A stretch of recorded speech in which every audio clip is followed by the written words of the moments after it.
لوگ بہت اصرار کر رہے تھے کہ جی محرم پہ کچھ بیان ہو جائے. محرم میں دو طرح کے موضوعات ہوتے ہیں. ایک تو کربلا کے موضوع کو بیان کیا جاتا ہے، اس پر میں ایک دفعہ بیان چند سال پہلے کر چکا ہوں کہ اس میں معتدل رائے کیا ہے. کبھی موقع ملا تو دوبارہ بیان کر دیں گے انشاءاللہ کہ اس سے ہمیں اسباق کیا ملتے ہیں، اس میں صحیح بات کیا ہے، واقعے کا صحیح پہلو کیا ہے. اس میں افراط و تفرید بہت ہے، مبالغہ آرائیاں بہت ہیں. سیدنا حسین ابن علی رضی اللہ تعالی عنہ کو کربلا میں شہید کیا گیا، یہ بہت بڑا ظلم ہے، اس میں دو رائے نہیں ہو سکتی. اور بڑی بات یہ کہ حکومت کی سرپرستی میں یہ کام ہوا ہے، اس لیے یہ بڑا ظلم ہے. جو اسلامی حکومت تھی، جو خلافت کی دعوے دار تھی، شاید اسلامی تاریخ میں اس سے بدترین واقعہ ہمیں نہیں ملتا. لیکن یہ ایک واقعہ ہے، محرم کا اس سے براہ راست کوئی تعلق نہیں ہے. واقعات تو کسی نہ کسی مہینے میں ہوتے ہیں، کسی نہ کسی تاریخ کو ہوتے ہیں، تو ان واقعات سے عبرت حاصل کرنی چاہیے، نہ کہ ان تاریخوں کو پکڑ کے ہم بیٹھ جائیں. چونکہ اس تاریخ کو یہ ہوا تھا تو ہم نے یہ کرنا ہے، اس ڈیٹ کو یہ ہوا تھا تو ہم نے یہ کرنا ہے. ہمیں کسی قیمت بھی اسلام کا دامن ہاتھ سے نہیں چھوڑنا.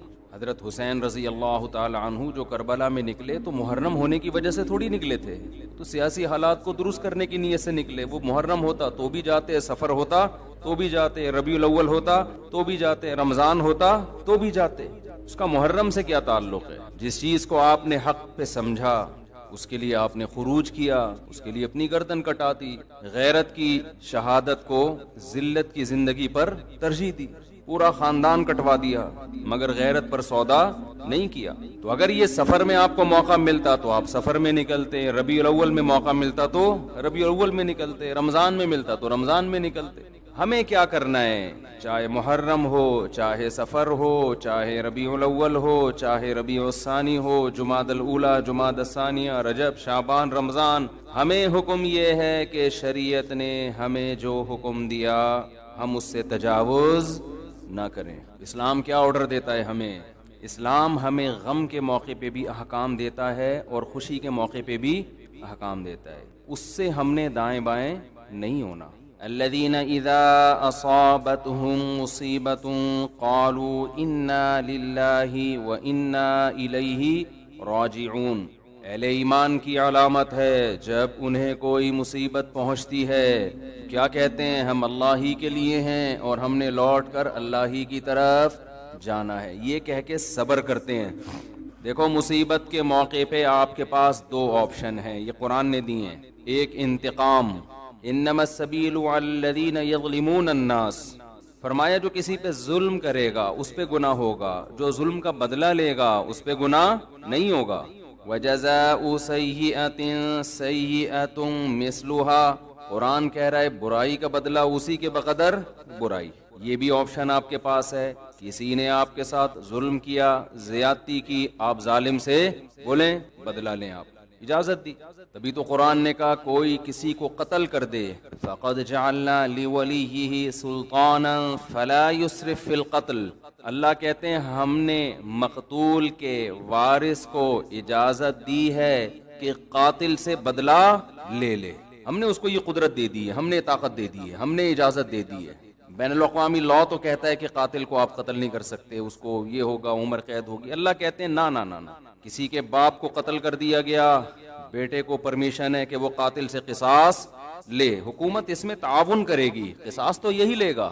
حکومت کا کام ہے قاتل کو پکڑ کے مقتول کے وارث کے حوالے کرنا. بتا بھائی چھوڑنا چاہتا ہے یا مارنا چاہتا ہے؟ حکومت کا یہ کام ہے. حکومت چھوڑ نہیں سکتی آپشن، کیونکہ گورنمنٹ کا بندہ نہیں گیا ہے. بندہ تو جس کا گیا اس کو تکلیف ہوئی ہے نا.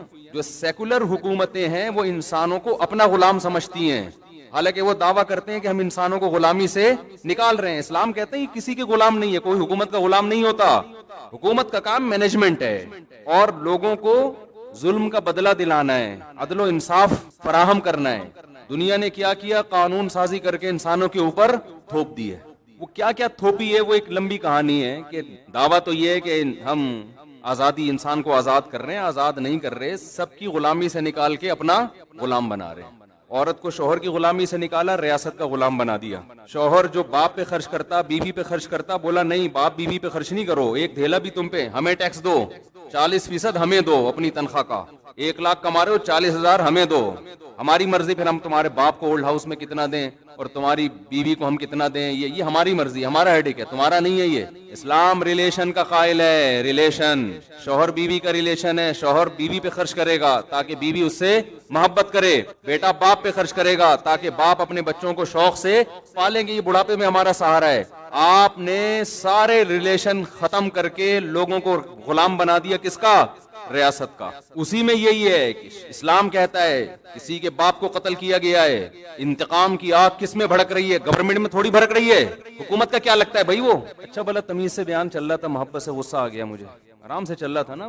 یہی ہے نا, یہ لبرل لوگوں سے ہمیں واسطہ پڑتا ہے نا, صبح شام گوروں کے گیت گاتے رہتے ہیں بیٹھ کے, مغربی ممالک کے گیت گاتے ہیں. اتنا اچھا سسٹم, اتنا اچھا سسٹم. کیا خاک سسٹم ہے یار یہ, جس میں انسان کو اس کے بنیادی حقوق نہیں مل رہے.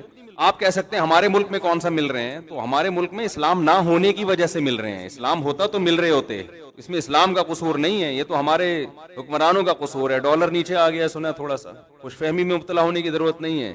10 روپے نیچے آئے گا, 20 روپے اوپر جائے گا. یہ تھوڑا سا ڈپریشن کم کرنے کے لیے گورنمنٹ کرتی ہے کہ تھوڑا سا نیچے لا کے دھکا دے کے اوپر لے کے جاؤ. تو یہ سیٹ اپ, خیر یہ ایک الگ تبصرے ہیں. تو اسلام ہے جو آپ کو بنیادی حقوق دیتا ہے. میرے باپ کو اللہ نہ کرے کوئی قتل کر دے, گورنمنٹ کا نقصان نہیں ہے. نقصان کس کا ہے؟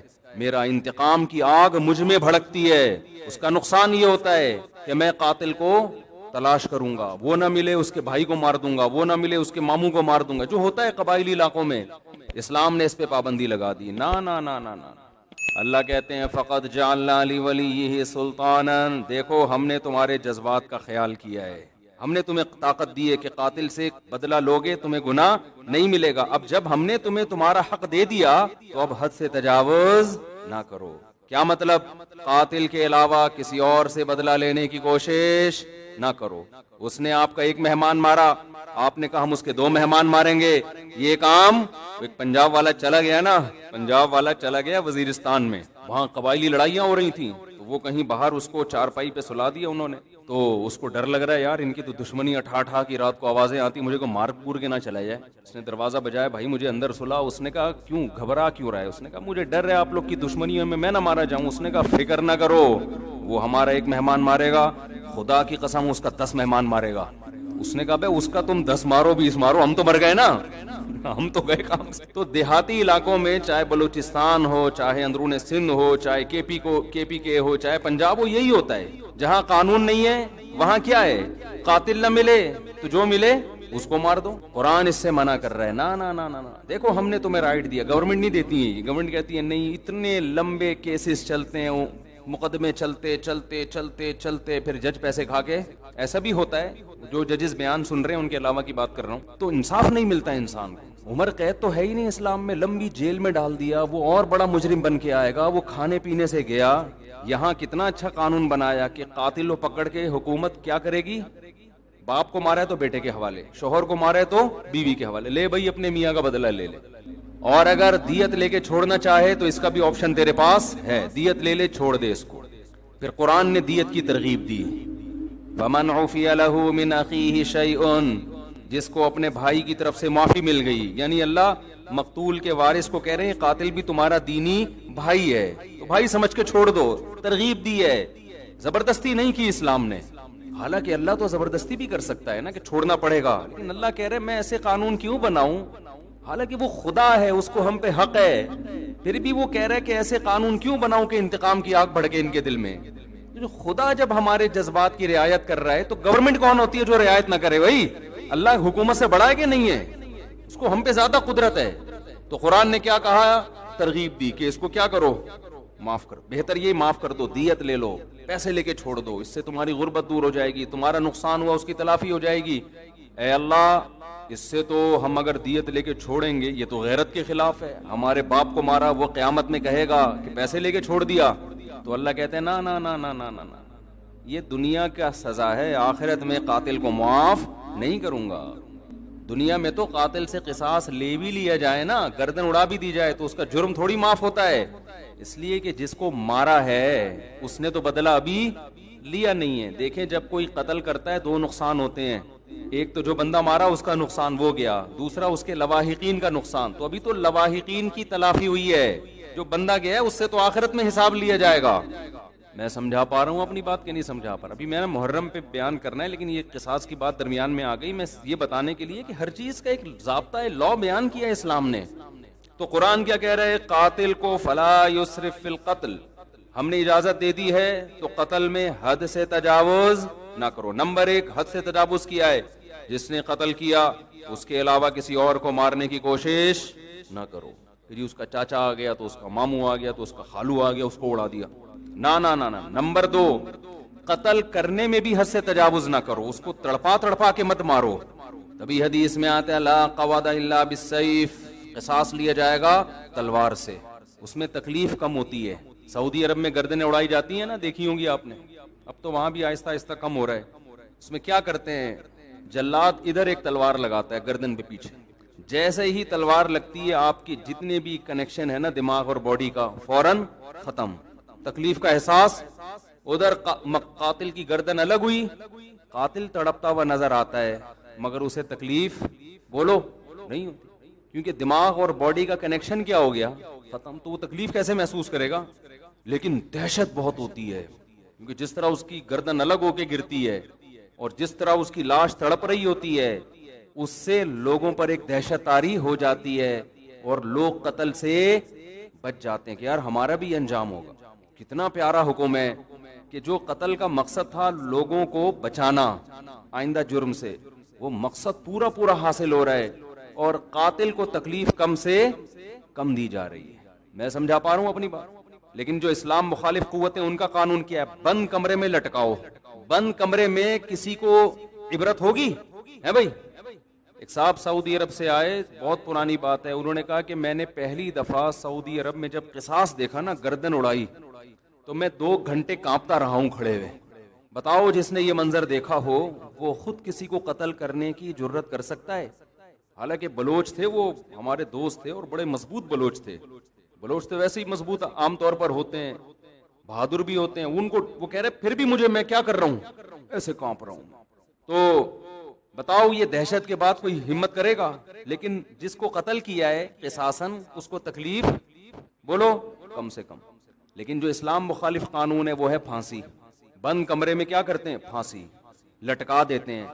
اس میں قتل ہونے والے کو تکلیف اور اذیت بے انتہا ہے. گلا گھونٹ کے مارو کسی کو، آپ اپنا گلا گھونٹیں تھوڑی دیر کے لیے، اندازہ ہو جائے گا اس میں کس قدر اذیت ہوتی ہے. لیکن عبرت کا پہلو اس میں کیا ہے؟ زیرو، کیونکہ بند کمرے میں چھپا کے ہوتی ہے. ایک نقصان تو یہ. دوسرا نقصان، جب کھلے عام قصاص لیا جاتا ہے جو اسلام کا حکم ہے، اس میں معافی کا آپشن بہت زیادہ ہے. جو قاتل مقتول ہے نا، اس کے وارثوں کو پبلک کہے گی کہ یار اس کو کیا کرو، چھوڑ دو، ہمیں ترس آ رہا ہے. ساری دنیا کے سامنے چوک پہ بٹھائے ہوئے اس کو گردن اڑانے کے لیے، چھوڑو یار دیت لے کے کیا کرو، بولو نا معاف. این اس وقت زیادہ ترس آتا ہے لوگوں کو، اس بات کا امکان ہے کہ قاتل معاف کر دے. اور بہت سے ایسے واقعات ہوئے ہیں جب چوک پہ لایا گیا اور جلاد تلوار لے کے کھڑا ہوا ہے، لوگوں نے آ کے درخواستیں کی چھوڑ دو، تو مقتول کے وارثوں نے کیا کہا؟ معاف کیا. بہت ہیں. بند کمرے میں پھانسی میں یہ حکمت، یار نہیں بول رہے رفیع بھائی، پولیس لے کر آؤ. جملہ آپ کو جو سینٹنس جو ہے جملہ کمپلیٹ کیا کریں، جس سے مجھے احساس ہوتا ہے کہ دیکھو میں پوری بیداری کے ساتھ بیان کر رہا ہوں. 1.5 پراٹھے کھا کے بیٹھا ہوں میں یہاں پہ. مجھے ڈاکٹر کہہ رہے ہیں کہ نہیں پراٹھے نہیں کھاؤ، یہ عمر پراٹھوں کی نہیں ہے، کوئی بھی عمر نہیں ہے پراٹھوں کی. لیکن اگر ناشتے میں پراٹھے نہ ہوں تو وہ بیان ایسا مرجھایا ہوا ہوتا ہے. پھر جیسے آپ بیٹھے ہوئے ہیں نا، پھر میں ویسے بیٹھا ہوا ہوتا ہے. تو اس کی ہم نے تلافی یہ کی ہے کہ بھائی صبح پراٹھے کھا لو، دوپہر کا کھانا نہ کر دو. کیا خیال ہے؟ اس کی تلافی اس طریقے سے پراٹھے چھوڑ دیں، دنیا چھوڑ دے آدمی ناشتے میں، اس کے بغیر مزہ نہیں ہے. کھائے تو مزے کی چیز ہے نا. ڈاکٹر لوگ جو ڈائٹنگ پلان بناتے ہیں اس میں تو انسان کے زندگی کے مزے، آپ دیکھو کیٹو ڈائٹ کے نام سے آج کل آ رہا ہے کہ صبح یہ کھائیں، پالک کے اتنے پتے کھا لیں.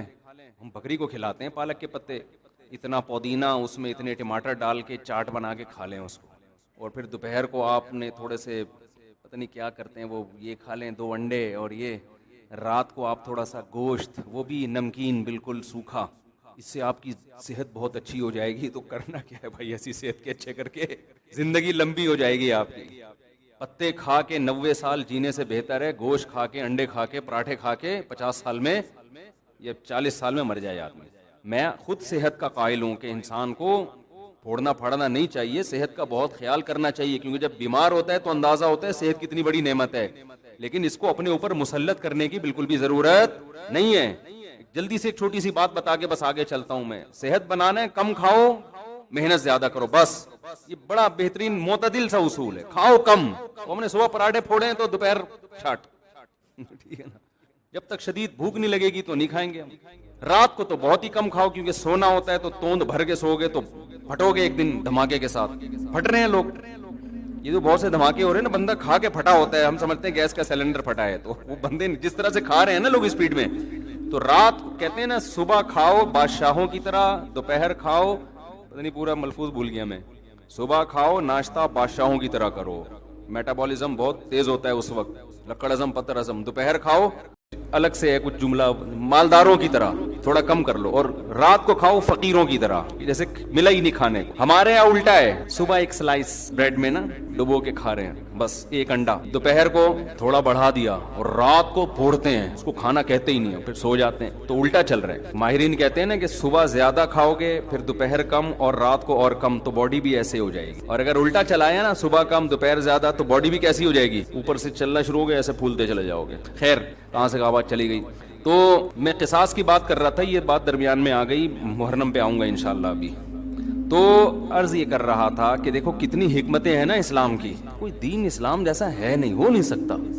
تو اس میں معافی کا بھی چانس زیادہ ہے, کہ قاتل کو معاف کرنے کا آپشن اس میں زیادہ ہے. جب کھلے عام ہوگا تو انسان کا دل نرم ہو جاتا ہے, چل بھائی چھوڑ دیا میں نے, لوگ بھی اس کو ترغیب دیتے ہیں. تکلیف کم سے کم ہے جس سے قصاص لیا جا رہا ہے. اچھا, ایک اور فائدہ کیا ہے, دنیا میں لا بنتے ہیں, قانون بنتے ہیں, بڑے بڑے ماہرین بحث کرتے ہیں کہ یار اگر ہم قاتل کو قتل کر دیں گے, پھانسی دے دیں گے, تو ایک بندہ تو مرا ہی ہے انسان, اس کے بدلے میں ایک اور کو ہم نے مار دیا, تو یہ کون سا کمال کر لیا. سمجھ میں آ رہی ہے بات؟ یعنی قتل کو روکنے کے لیے ایک اور بندے کو قتل کر دینا, یہ کون سا کمال ہے. دنیا میں جو لوگ بھی پھانسی کی سزا کے خلاف ہے نا, جو ہیومن رائٹس کی بات کرتے ہیں, وہ یہ دلیل دیتے ہیں کہ جرم کو روکنے کے لیے بندہ قتل ہونے سے بچاؤ, قتل ہونے سے بچا کے جرم سے روکو اس کو. سمجھ میں آ رہی بات؟ بھائی زید نے بکر کو قتل کیا, اب دنیا کے ماہرین کہتے ہیں بکر ایک انسان ہے نا, دنیا سے چلا گیا, مزید دنیا سے انسان نہ جائیں, اس کے لیے انسان ہی کو ختم کر دینا, یہ کون سی لاجک ہے. تو زید کو ہم قتل نہیں کریں گے, پنشمنٹ ہوگی, سزا ہوگی, تاکہ وہ قتل سے بچ جائے. ورنہ بندہ مارنے کے لیے بندہ ہی مار دینا, یہ ایسے جیسے غربت ختم کرنے کے لیے غریبوں کو ختم کر دینا. غربت ختم کرنے کے ایک طریقے, سارے غریبوں کو کنٹینر میں بند کر کے بم سے اڑا دو, غربت کیا ہو جائے گی, ختم. تو وہ یہ دلیل دیتے ہیں کہ یار انسانیت کو قتل سے روکنے کے لیے ایک انسان ہی کو قتل کر دینا, کیونکہ زید نے بکر کو مارا, غلط کیا, تو زید بھی تو بکر جیسا ہے نا, جتنا قیمتی بکر کا خون اتنا ہی قیمتی زید کا خون, تو اس کو قتل نہیں ہونے دیں گے ہم. یہ انسانوں کی لاجک ہے, جو خدا کے قانون کے مقابلے میں اس کی کوئی حیثیت نہیں ہے. قرآن نے اس لاجک کا جواب دیا ہے. یہ پہلے بھی لوگ تھے اس طرح کی باتیں کرتے تھے. قرآن نے کہا وَلَكُمْ فِي الْقِصَاصِ حَيَاةٌ يَا أُولِي الْأَلْبَابِ, اے عقل مندو, وہ لوگ جن کی عقل صحیح کام کرتی ہے, سنو, ہم جو کہہ رہے ہیں کہ قاتل کو قتل کر دو, تو اس قتل میں انسانیت کا قتل نہیں ہے, انسانیت کی بقا ہے. ایک مارو گے کروڑوں بچیں گے, اور اگر ان کو جیل میں ڈال کے چھوڑتے رہو گے نا, تو قتل دنیا میں ختم ہونے کے بجائے بڑھے گا. اور یہ جو تمہاری لاجک ہے کہ بکر کا خون جتنا قیمتی تھا زید بھی اتنا ہی قیمتی ہے, اس لاجک کا جواب یہ کہ بڑے نقصان سے بچنے کے لیے چھوٹا نقصان برداشت کیا جاتا ہے. زید کا خون قیمتی ہے, مگر اتنا نہیں جتنا معصوم لوگوں کا خون قیمتی ہے. ان معصوموں کے خون کی زیادہ قیمت ہے, قاتل کے خون کی اللہ کی نظر میں قیمت نہیں ہے. سمجھ میں آ رہا ہے کہ نہیں آ رہا؟ اس بے قیمت خون کو بہانے سے قیمتی خونوں کی حفاظت ہو جائے گی. تو اللہ نے ایک نظام بنایا ہے, جو میں اصل بات عرض کر رہا تھا. اب کیا ہے, میں اصل موضوع کی طرف آتا ہوں دوبارہ. اللہ تعالیٰ نے محرم بھی دیا ہمیں, سفر بھی دیا ہمیں, ربیع الاول بھی دیا ہمیں پچھلی قوموں کے واقعات بھی سنائے, یہود و نصارہ کے. قرآن کہتا ہے یہود و نصارہ نے اپنے دین کو کھیل اور تماشا بنا لیا, لہو و لعب. کیا مطلب لہو و لعب بنا لیا؟ جن احکامات کو فوکس کیا گیا تھا نا تورات اور انجیل میں, ان احکامات سے غافل ہو گئے اور اپنی طرف سے احکامات گڑھ گڑھ کے ان کو فالو کرنا شروع کر دیا. سمجھ میں آ رہی ہے بات؟ یہاں تک کہ ان میں بھی پھر اختلافات شروع ہوئے، کسی نے کہا یہ صحیح ہے، کسی نے کہا یہ غلط ہے، اختلاف ہوتے ہوتے ہوتے ہوتے حدیث میں آتا ہے 72 فرقوں میں ڈیوائیڈ ہو گئے۔ وہ کتنے فرقوں میں؟ 72۔ کیونکہ جب نئی نئی چیزیں ایجاد کی ہیں نا تو نئی چیزوں کی بریکیں کیا ہوتی ہیں؟ بولو، فیل۔ مثلاً آپ نے کہا ربیع الاول میں ہم یوں بھی کریں گے، نبی کے نام پہ یہ بھی کریں گے، وہ بھی کریں گے، تو بھئی جب آپ دن منا رہے ہیں تو کچھ لوگوں نے کہا پھر کیک بھی کاٹیں گے، پراپر سالگرہ منائیں گے، کچھ نے اس کی مخالفت کی، کچھ نے حمایت کی۔ مخالفت کرنے والوں کے پاس بھی کوئی دلیل نہیں ہے، اس لیے کہ جس بیس پہ آپ مخالفت کر رہے ہو کہ یہ صحابہ سے ثابت نہیں ہے، تو جو آپ کر رہے ہو وہ کہاں سے ثابت ہے؟ تو ٹکڑوں میں بٹنا، فرقوں کے اندر فرقیاں نکلنا شروع، فرقوں کے اندر فرقیاں۔ پھر بعض نے کہا ہم 12 ربیع الاول کو عید کی نماز بھی پڑھیں گے، کیونکہ جب عید کا دن ہے تو نماز بھی ہونی چاہیے، اور ہو رہی ہے بعض علاقوں میں عید کی پراپر نماز۔ اس پہ انہی کے علماء نے اعتراض کیا کہ بھئی عید کی دو عیدوں کی نمازیں ثابت ہیں، 12 کو نماز ثابت نہیں ہے۔ اس پہ سوال اٹھا کہ جب آپ دوسرے پہ رد کرتے ہو تو کہتے ہو یہ ثابت نہیں ہے، تو جو کام آپ نہیں جو کر رہے ہو عید کے علاوہ بھی تو بہت سارے کام کر رہے ہیں آپ 12 ربیع الاول کو، یہ کہاں سے نبی سے ثابت ہیں، صحابہ سے ثابت ہیں؟ نہیں، یہی بات میرا خیال ہے۔ جب آدمی کی بیس مضبوط نہیں ہوتی نا تو وہ فرقوں میں اور تفرقے میں بٹتا چلا جاتا ہے، وہ فرقے سے فرقیاں، فرقیوں کی پھر ذیلی فرقیاں، وہ ہوتے ہوتے اتنا کچومڑ بن جاتا ہے کہ سمجھ میں نہیں آتا کہ میں اس کو فالو کروں یا اس کو فالو کروں۔ میں سمجھا پا رہا ہوں اپنی بات؟ تو نبی نے فرمایا بنی اسرائیل 72 میں، میری امت 73 فرقوں میں تقسیم ہوگی۔ لے بھائی اب آپ تو ہو گئے نا کنفیوز، کیا خیال ہے؟ ارے وہ 72 میں ڈیوائیڈ ہوئے، ہم کتنوں میں ڈیوائیڈ ہوں گے؟ 73۔ اب آپ بتاؤ اگر نبی صرف اتنی بات بتاتے آگے نہ ہوتا تو ہم تو پاگل ہو جاتے کہ نہیں ہو جاتے؟ مجھے لگ رہا ہے آپ نہ پاگل ہوں گے نہ عقل مند ہوں گے، پاگل ہو جاتے ہیں نا کہ یار ہم تو اتنے کنفیوز ہو جائیں گے، کون سا، لوگ مجھ سے آ کے کہتے ہیں سمجھ میں نہیں آتا کون سا مولانا درست ہے، گرین چینل صحیح ہے کہ وائٹ چینل صحیح ہے کہ بلیک چینل صحیح ہے، کالے کپڑے پہنے کہ سفید کپڑے پہنے کہ پیلی چپل پہنے کہ نیلی چپل پہنے، چپلوں میں، کرتوں میں، ٹوپیوں میں، بغیر ٹوپی والے۔ پنجاب میں ایسی مسجد بھی ہے، میں پنجاب گیا ہوا تھا تو مسجد میں 2 جماعتیں ہو رہی تھی، ٹوپی والوں کی الگ اور بغیر ٹوپی والوں کی الگ۔ ایک فرقہ ہے وہ کہتا ہے ٹوپی نہیں پہنو، وہ کبھی بھی ٹوپی نہیں پہنتے، ایک ٹوپی والوں کی الگ ہو رہی تھی اور بغیر ٹوپی والوں کی الگ ہو رہی تھی۔ تو فرقے در فرقیاں، یہ فرقیاں لفظ میں نے خود نکالا ہے، فرقی یہ ہے نہیں عربی میں، لیکن یہ اردو میں یہی اچھا لگ رہا ہے۔ جیسے مولانا ہوتے ہیں نا، ہمارے سر میں تھا مولانا کا مطلب مولانا، مولوی کا مطلب تھوڑا سا چھوٹا قسم کا، اور ایک حضرت نے ایک لفظ نکالا تھا مولوڑی، جو بالکل جس کو کچھ بھی نہ آتا ہو لیکن مولانا بن کے گھوم رہا ہو، تو کہتے ہیں یہ جو مولوڑی ہیں نا یہ فساد پیدا کرتی ہیں، نہ یہ مولوی ہے نہ یہ مولانا ہے، یہ کیا ہے؟ چھوٹی چھوٹی مولوڑیاں، ان کو آتا کچھ بھی نہیں ہے لیکن مولانا بنے ہوئے فتوے دے رہے ہوتے ہیں۔ تو 73 فرقوں میں امت کیا ہوگی؟ ڈیوائیڈ۔ ہم ابھی اسی سے ڈرے بیٹھے تھے کہ یار اتنے فرقے، نبی نے ہمیں اور ڈرا دیا، آگے جو الفاظ ہیں اس سے تو اور زیادہ خوف پیدا ہو رہا ہے، پھر نبی تسلی بھی دیں گے، اور خوف پیدا ہو رہا ہے۔ آپ نے فرمایا کلہم فی النار الا واحدہ، ایک کے علاوہ سب کے سب کہاں جائیں گے؟ جہنم کی آگ میں، سب کو اٹھا کے پھینک دے گا اللہ جہنم میں۔ لو بھائی اس سے تو ہمارا خوف کم ہونے کے بجائے اور زیادہ بڑھ گیا۔ اگر نبی اتنا ہی کہتے 73 فرقوں میں ڈیوائیڈ ہو جاؤ گے، ہم کہتے کوئی بات نہیں یار، 73 میں سے ہو سکتا ہے 70 جنت میں جائیں، تو ہم کس میں سے ہوں گے؟ انہی 70 میں سے ہوں گے۔ یہ بہت اہم بیان کر رہا ہوں، اس کو کھوپڑی میں بٹھائیں کسی طریقے سے۔ کلہم فی النار، سب کے سب کہاں ہوں گے؟ جہنم میں۔ صرف ایک کیا ہوگا؟ وہ کہاں جائے گا؟ صحابہ علم پر حریص تھے، انہوں نے فوراً نبی سے پوچھ لیا کہ یا رسول اللہ وہ ایک جنتی کون سا ہے؟ اگر یہ نہ پوچھتے تو کتنا بیڑا غرق ہو جاتا ہمارا۔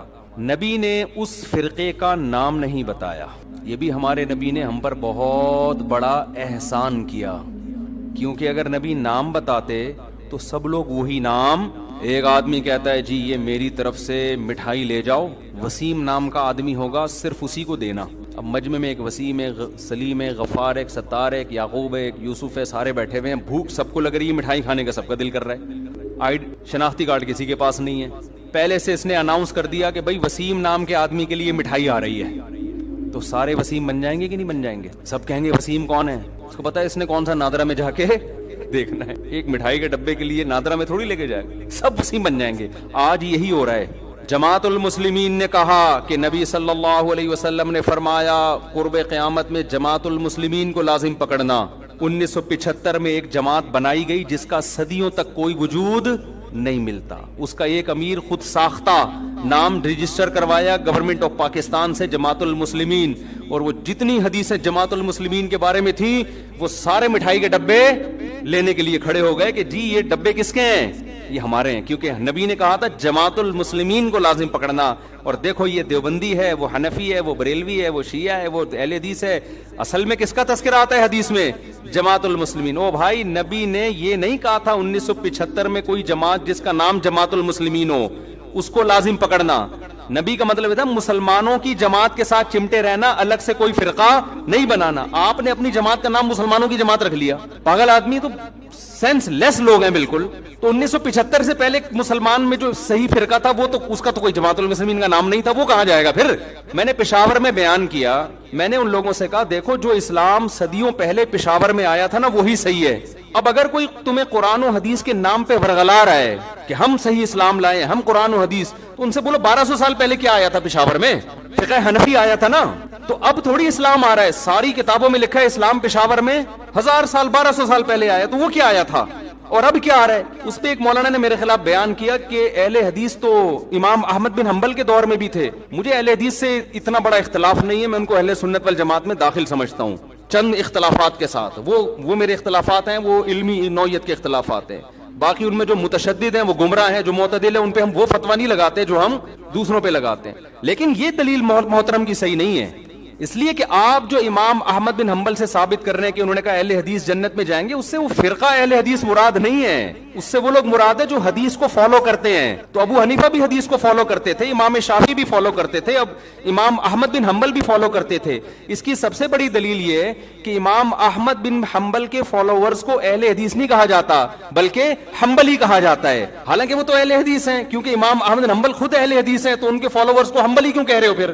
میں سمجھا پا رہا ہوں اپنی بات؟ تو آج لفاظی ہے, الفاظوں سے کھیلا جا رہا ہے, الفاظوں سے, ناموں سے کیا جا رہا ہے. ناموں سے نہیں ہوتا. کہتے ہیں نا ملتے جلتے ناموں سے دھوکہ نہ کھائیں. چاول کی بوری پہ لکھا ہوا ہے, چینی کی بوری پہ لکھا ہوا ہے چاول. ایک آدمی نے دکان میں چینی کی بوری ہے, لکھا ہوا کیا ہے؟ چاول. اس نے بولا چینی ہے, لکھا ہوا چاول کیوں؟ کہہ رہے مکھیوں کو دھوکہ دینے کے لیے. مکھی دھوکے میں آئے گی؟ مکھی لیبل دیکھ کے کبھی بھی دھوکے میں نہیں آتی, وہ خوشبو دیکھ کے جاتی ہے. ہمارے نبی سے صحابہ نے پوچھا کہ اس فرقے کا نام بتائیں, آپ نے نام نہیں بتایا کیونکہ سب لیبل اچھا لگا کے دھوکہ دیتے. آپ نے اس فرقے میں جو خوشبو ہے اس کو بتایا کہ اس میں خوشبو کیا آ رہی ہوگی, اس میں جو علامتیں ہیں وہ کیا ہیں. جہاں اسمیل آ رہی ہو نبی اور صحابہ کی, اس اسمیل کی طرف چلے جانا. اور جہاں نبی کو لغت سے نکال دیا یا نبی کو تو رکھا ہوئے صحابہ کو نکال دیا, اس کے قریب اس کے لیبل اور نام کو دیکھ کر جانے کی کوشش نہ کرنا. آج ہمارا لوگ خون پی لیتے ہیں, کئی طلاقیں دے رہے ہیں, 3 طلاقیں. جس کو دیکھو سعودی عرب کے بن باز کا فتویٰ, صالح العثیمین کا فتویٰ, ان 2 مفتیوں کا فتویٰ کہ بھی سعودی عرب یہ کہہ رہا ہے کہ 3 طلاقیں ایک ہوتی ہیں. میں کہتا ہوں تم نے کلمہ سعودی عرب کا پڑھا ہے یا نبی اور صحابہ کا کلمہ پڑھا ہے؟ کوئی ایک صحابی دکھا دو جس نے 3 طلاق کو ایک کہا ہو, اور میں درجنوں دکھاؤں گا آپ کو. یار آپ لوگوں نے صحابہ سے بھی زیادہ سعودی عرب کے علماء کو بنا لیا ہے. یہ تو 15ویں صدی کے علماء ہیں. وہ کہتے ہیں وہ حدیث کوٹ کرتے ہیں, اس حدیث کا مطلب صحابہ نے کیا سمجھا؟ کسی ایک صحابی نے اس حدیث کا وہ مفہوم لیا جو سعودی علماء لے رہے ہیں. میں سعودی علماء کے خلاف نہیں ہوں, وہ ہم سے زیادہ بہتر ہوں گے, ہم سے تقویٰ میں, للہیت میں, علماء کا ادب ہمارے لیے ضروری ہے. مگر آپ نے جب تقلید کرنی ہے تو آپ سعودی علماء کی کرو گے یا صحابہ کی؟ صحابہ کی کرو گے. آپ فقہ حنفی کو نہیں مانتے, آپ شافعی کو نہیں مانتے, صحابہ کو تو سب مانتے ہیں نا. کوئی ایک صحابی دکھا دو جس نے 3 طلاق کو ایک کہا ہو. حتیٰ کہ جو صحابی 3 کو ایک کہنے والی حدیث بیان کر رہے ہیں وہ بھی 3 کو کتنی کہتے ہیں؟ 3 کہتے ہیں. اس کا مطلب اس حدیث کا وہ مفہوم نہیں ہے جو بن باز مراد لے رہے ہیں.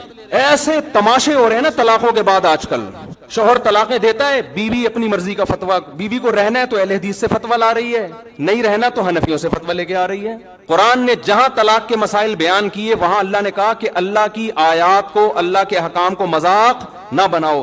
اہل حدیث حضرات علماء کی انتہائی عزت کے ساتھ, لیکن میں یہ اپنا رونا میں ان کے سامنے روتا ہوں کہ آپ لوگوں کی وجہ سے طلاق کے احکام مذاق بن چکے ہیں اس وقت. آپ اس پہ دوبارہ سے تحقیق کریں. اس لیے ہم کہتے ہیں لوگوں کو مجتہدین کو فالو کرو, ان کا علم آج کے مولویوں سے زیادہ, وہ قرآن و حدیث کو آج کے لوگوں سے زیادہ بہتر سمجھتے تھے.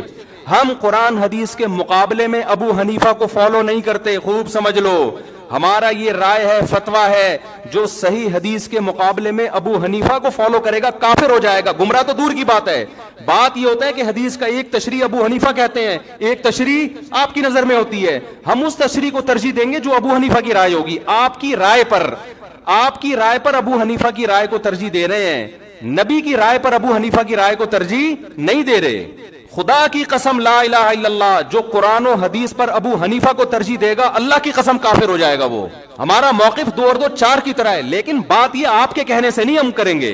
آپ کی ایک رائے ہے جو صحیح بھی ہو سکتی ہے غلط بھی, ابو حنیفہ کی بھی ایک رائے ہے جو صحیح بھی ہو سکتی ہے غلط بھی, لیکن اس میں غلطی کا امکان کم, آپ میں غلطی کا امکان زیادہ ہے. تو طلاق ثلاث میں تو 4 ائمہ متفق ہیں, یہ تو تابعین تبع تابعین کے دور کے ہیں, سارے صحابہ متفق ہیں. آپ کو حدیث مل گئی, کیسی بات ہے بھائی. میں ایک اہل حدیث عالم کے پاس گیا, میں نے فتویٰ دیا تھا 3 طلاقیں واقع ہو گئی ہیں. وہ صاحب لے آئے اہل حدیث سے فتویٰ. میں نے ان سے کہا کہ آپ تقلید کرتے ہیں؟ انہوں نے کہا نہیں میں تحقیق کرتا ہوں. میں نے کہا چلو پھر میں اہل حدیث عالم کے پاس چلتا ہوں, اب تحقیق کی دنیا میں ہم دیکھتے ہیں کون صحیح ہے کون غلط ہے. آپ نے تو تحقیق کرنی ہے نا, تقلید تو کرنی نہیں ہے, لیکن یہ کر رہے تقلید ہی ہوتے ہیں, لیبل تحقیق کی, کیونکہ تحقیق پھر پوری ہوتی ہے, ادھوری نہیں ہوتی. میں ان اہل حدیث کے پاس گیا, بڑے احترام سے بیٹھا, میں نے کہا حضرت آپ نے فتویٰ دیا ہے, اس کی دلیل دیں. انہوں نے صحیح مسلم کی مشہور حدیث پیش کر دی, نبی کے دور میں 3 ایک سمجھی جاتی تھی, ابو بکر کے دور میں. میں نے کہا ایسے تو متا کے بارے میں بھی آتا ہے, نبی کے دور میں متا جائز سمجھا جاتا تھا, ابو بکر کے دور میں عمر نے پابندی لگائی, تو پھر متا بھی حلال ہے. کہہ رہے نہیں اس کے تو منسوخ ہونے کی دلیل ہے. تو میں نے کہا اس کے بھی منسوخ ہونے کی دلیل ہے, ادھوری حدیث نہ بتائیں, دوسری حدیث بھی بتائیں. پھر وہ کہنے لگے, میں نے کہا پھر خود اس حدیث کے جو راوی عبداللہ بن عباس ہیں وہ خود کہہ رہے ہیں کہ 3 طلاقیں ایک وقت کی 3 ہوتی ہیں. تو وہ جواب میں کہتے ہیں کہ ہم نے کلمہ عبداللہ بن عباس کا نہیں پڑھا, ہم نے کلمہ نبی کا پڑھا ہے. میں نے کہا ویل ڈن, حضرت مجھے یہ بتائیں کہ آپ نے نبی کا کلمہ پڑھا ہے, عبداللہ بن عباس نے کس کا کلمہ پڑھا تھا؟ انہوں نے نبی کا کلمہ پڑھے بغیر یہ فتویٰ دے دیا. تو میں عرض کر رہا ہوں کہ لفاظی ہے, سمجھ رہے ہیں, لیبل اچھے لگے ہوئے ہیں. باقی ہر چیز میں اہل حدیث کو غلط نہیں کہتا, بعض چیزوں میں صحیح ہیں وہ, اور بعض چیزوں میں دیوبندی غلط ہے, معذرت کے ساتھ. اللہ یہ کہ دیوبندیوں کے جو محققین ہیں, بڑے بڑے علماء ہیں, وہ ایسی غلطیاں نہیں کرتے. مفتی تقی عثمانی صاحب ہو گئے, اس لیول کے جو علماء ہیں نا وہ معتدل ہیں. وہ آپ نے دیوبندیت کو سمجھنے کے لیے ہر آدمی کو فالو نہیں کرنا, ہر ایک کا بیان آپ یوٹیوب پہ سن کے فتویٰ لگا دو کہ یہ ایسا نہیں ہے بھائی. بعض لوگ کیا کرتے ہیں, دیکھ کے چاول جیسے تھوڑے سے چکھے آپ نے اور پوری دیکھ پہ حکم لگا دیا. بعض لوگ کیا کرتے ہیں, کسی اسکالر نے کوئی مسئلہ غلط بیان کیا, فوراً کوئی فتنہ پرور بیٹھا ہوتا ہے, اس کا کلپ چلاتا ہے, دیکھو دیوبندی کیا کہہ رہے ہیں. او بھائی یہ ایک پورا دیوبندی ٹھیکیدار تھوڑی ہے یہ بندہ, جو بولے گا آپ نے سب پہ ٹھوک دیا اس کو. میں تو آپ کو پھر بھی دیوبندی بریلوی کی بحث میں, یہ تو لوگوں نے مشہور کی ہوئی ہے, ہمیں تو ہم اللہ کی قسم اٹھا کے کہتے ہیں کہ اپنے نام کے ساتھ نہ دیوبندی لگاؤ نہ بریلوی. میرے نام کے ساتھ لگایا تھا, میں نے ہٹوایا ہے لوگوں سے. یہ بھی ہمارے اکابر کی تعلیمات ہیں. کیوں؟ جو فرقہ جنت میں جائے گا اس پہ لیبل سے نبی کیا کہہ رہے ہیں اس کے متاثر نہ ہو. اب نبی فرما دیتے, صحابہ نے پوچھا یا رسول اللہ کون سا فرقہ جنتی ناجیہ نجات پانے والا کون سا ہوگا؟ تو ہمارے نبی کا ہم پر یہ احسان کہ آپ نے وہ نام نہیں. آپ اگر کہتے اہل حدیث ہوں گے تو جمعے کی نماز میں ٹانگیں چوڑی کر کے پڑھاتا, میں زور سے آمین کہتا. ایسا ہی ہے نا. ہمارے نبی کہتے کہ وہ حنفی ہوں گے تو جتنے اہل حدیث ہیں وہ کیا بن جاتے, سارے حنفی بن جاتے. ہمارے نبی کہتے کہ وہ ہری پگڑی والے ہوں گے, اب تو انہوں نے بھی سفید کر دی پگڑی, تو ہم سب ہرے ہرے ہوتے یہاں پہ. کیا خیال ہے, پگڑی بھی ہری ہوتی, اور اب مجھے نہیں پتا ان کا کیا کیا ہرا ہوتا ہے, اللہ بہتر جانے. اور کیا ہرا ہوتا ہے؟ پین ہرا ہوتا جی, کنگھی ہری ہوتی ہے, شکریہ جی, ٹیوب لائٹ ہری. اچھا خیر, نبی فرماتے وہ دیوبندی ہوں گے تو سب لوگ اپنے نام کے ساتھ کیا لگاتے, دیوبندی. نبی فرماتے وہ شیعہ ہوں گے تو سب کیا بنے ہوتے, ہم محرم میں کالے کپڑے پہن کے بیٹھے ہوتے, سب اپنے آپ کو شیعہ ثابت کرنے میں لگے ہوتے. نبی نے علامت بتائی تاکہ ملتے جلتے ناموں سے دھوکا نہ کھائیں, ناموں سے متاثر نہ ہو. نام کچھ بھی ہو, اول تو ہمارا نام مسلم رکھ دیا ہے قرآن نے, تو ہم سب کیا ہیں, مسلم ہیں, جس کو اردو میں مسلمان کہا جاتا ہے. ہمیں کسی اور شناخت کی بالکل ضرورت نہیں ہے. سوال پیدا ہوتا ہے پھر یہ مشہور کیسے ہو گئے دیوبندی بریلوی. میں بار بار کہتا ہوں یہ لوگوں نے نام دیے ہیں آسانی کے لیے. مثال کے یہ لوگ کیوں نام دیتے ہیں؟ آپ کہیں رشتہ لینے کے لیے جائیں، لڑکی والے آپ کا کانسیپٹ پوچھنا چاہتے ہیں کہ یہ میلاد شریف والا ہے، تیجے 40 میں والا ہے، ربیع الاول میں پروگرام والا ہے، یا یہ والا نہیں ہے؟ اب وہ پوری ڈیٹیل پوچھیں تمہارا عقیدہ کیا ہے، پوری ڈیٹیل کے بجائے شارٹ نام رکھا ہوا، بھائی جو یہ کرتے ہیں ان کو بریلوی کہا جاتا ہے، جو یہ نہیں کرتے ان کو کیا کہا جاتا ہے؟ دیوبندی۔ تو ان شارٹ وہ انہوں نے، کیونکہ مسلمان تو دونوں ہی کہلاتے ہیں نا۔ ایک صاحب مجھے کہنے لگے آپ حنفی کیوں ہیں، آپ مسلم کیوں نہیں ہیں؟ میں نے کہا ہم حنفی شافی کے مقابلے میں ہیں، غیر مسلم کے مقابلے میں ہم مسلم ہیں، ہم دیوبندی بریلوی کے مقابلے میں کہلاتے ہیں، غیر مسلم کے مقابلے میں تھوڑی ہم دیوبندی ہیں، تو مسلم ہیں۔ تو اللہ نے ہمارا نام مسلم غیر مسلم کے مقابلے میں رکھا ہے، باقی نام بھی ہم نے نہیں رکھے، پبلک نے اپنی آسانی کے لیے رکھے، پھر وہ مشہور ہو گئے، ورنہ نہ دیوبندیت میں کچھ ہے نہ بریلویت میں کچھ ہے۔ اصل میں تو وہ علامت جو نبی بیان کر رہے ہیں، وہ علامت جس میں پائی جائے گی، خواہ وہ دیوبندیت کے نام سے ہو، اہل حدیث کے نام سے ہو، بریلوی کے نام سے ہو، شیعہ کے نام سے ہو، سنی، اس سے کوئی فرق نہیں پڑتا، نام تو وہی دینا چاہیے مسلم۔ لیکن میں بتا رہا ہوں لوگ اپنی آسانی کے لیے نام دیتے، کس مکتبہ فکر سے آپ کا تعلق ہے، تاکہ ان شارٹ بات ہو جائے نا۔ تو نام نبی قرآن نے ہمیں مسلم دیا، اور علامت کیا بتائی؟ صحابہ نے پوچھا یا رسول اللہ کیا کون سا فرقہ؟ آپ نے فرمایا ما انا علیہ و اصحابی۔ کیا بلاغت ہے یار اس کلام میں، سارے فرقوں کا پول پٹیاں کھول دی۔ آپ نے یہ نہیں فرمایا جو قرآن کو فالو کرے گا، یہ نہیں فرمایا، کیونکہ ہر فرقہ نسبت کہاں کرتا ہے؟ قرآن تو سب کی بیس ہے نا، قرآن ہی سے نکل گئے۔ کیا خیال ہے بھائی؟ ایک فرقہ مسلمانوں میں آئے اور کہ میں تورات کو مانتا ہوں، قرآن کو نہیں مانتا ہوں، تو ہے ہی نہیں، تو کسی کھاتے میں ہے ہی نہیں، نکل یہاں سے۔ بیس تو قرآن ہے، اور قرآن کو ماننا بھی ضروری، اس کو فالو کرنا بھی، لیکن فرقوں میں جب فرق کیا جا رہا ہے تو قرآن کا تذکرہ نہیں۔ ما انا علیہ، جس پر میرا عمل، میں چلوں، تو نبی جس پر چلے اس کو تو حدیث کہا جاتا ہے۔ اور یہ بھی نہیں فرمایا حدیث، کیونکہ حدیث قول، عام طور پر حدیث کا اطلاق قول پر ہوتا ہے، بخاری میں ایک روایت آ گئی، مسلم میں ایک روایت آ گئی، لوگ اس کو حدیث سمجھتے ہیں۔ نبی کا جو پراپر عمل رہا ہے، کس پر آپ صلی اللہ علیہ وسلم عمل کر کے گئے ہیں، اس کو آج کل کے لوگوں نے حدیث سے خارج کر دیا۔ مثال کے طور پر امام مالک حدیث لے کر آتے ہیں ہاتھ باندھ کے نماز پڑھنے کی، فتویٰ دیتے ہیں ہاتھ چھوڑ کے نماز پڑھی جائے۔ میں مسجد نبوی میں بیٹھا ہوا تھا، ایک صاحب تقریر کر رہے تھے اردو میں، سارے فتنے وہاں اردو اسپیکنگ جا کے پھیلاتے ہیں، عرب میں نہیں عام طور پر یہ تشدد۔ اس سے کسی نے پوچھا کہ ہاتھ چھوڑ کے نماز پڑھنا کیسا ہے؟ انہوں نے کہا بالکل ناجائز، بدعت۔ کیوں؟ حدیث میں آتا ہے ہاتھ باندھ کے نماز، ہم حدیث کو فالو کریں گے، امام مالک کو فالو نہیں کریں گے۔ اتنی سختی سے امام مالک پہ رد کیا۔ میں نے کہا اس جگہ امام مالک نے کئی سال بیٹھ کے درس دیا ہے، اس نے ان کی شخصیت کا بھی احترام نہیں کیا۔ عوام یہ میسج لے کے جا رہی ہے کہ قرآن و حدیث کا اس کو پتا ہے، امام مالک کو پتا نہیں تھا، حالانکہ وہ تو تبع تابعین میں سے ہیں۔ حدیث میں آتا ہے ان قریب ایک شخص پیدا ہونے والا ہے مدینہ میں، جس کی طرف پوری دنیا سے علم کے لیے لوگ آئیں گے۔ اکثر علماء اس طرف گئے، اس سے مراد امام مالک ہیں، اکثر علماء اس طرف گئے۔ اتنے بڑے عالم کا مذاق اڑا دیا آپ نے۔ آپ یوں کہہ سکتے تھے کہ حدیث میں آتا ہے کہ ہاتھ باندھ کے نماز، امام مالک نے دیکھا کہ مدینہ والے ہاتھ چھوڑ کے نماز پڑھ رہے ہیں، امام مالک نے اس سے دلیل پکڑی کہ انہوں نے صحابہ کو دیکھا ہوگا، اور صحابہ نے کس کو دیکھا؟ نبی کو۔ تو اگرچہ باندھنے کا تذکرہ ہے، لیکن نبی کا آخری عمل کیا تھا؟ ہاتھ چھوڑ کے۔ تو امام مالک کی رائے میں یہ دلیل ہے، وہ کہہ رہے ہیں کہ حدیث میں تو ہمیں باندھنے کا تذکرہ ملتا ہے، لیکن جو عمل مل رہا ہے ہمیں پریکٹیکلی، جو تواتر مل رہا ہے وہ چھوڑنے کا مل رہا ہے، تو عملی تواتر کو وہ زیادہ ویلیو دے رہے ہیں قولی حدیث سے، تو وہ بھی حدیث ہی پر عمل کر رہے ہیں۔ پھر آپ ایک رائے بیان کر دیتے کہ بھئی ان کی رائے بھی ٹھیک ہے، دلیل ان کی بھی بنتی ہے، لیکن ہم حدیث کے ظاہر کو دیکھتے ہیں، بھئی باندھنے کا تذکرہ ہے، تو ہم کہتے ہیں نبی نے جو چھوڑ کے نماز پڑھی ہوگی، ہو سکتا ہے وہ کسی عذر سے پڑھی ہو، یا ہو سکتا ہے کہ جی وہ آسانی کے لیے، یہ بتانے کے لیے کہ یہ بھی جائز ہے۔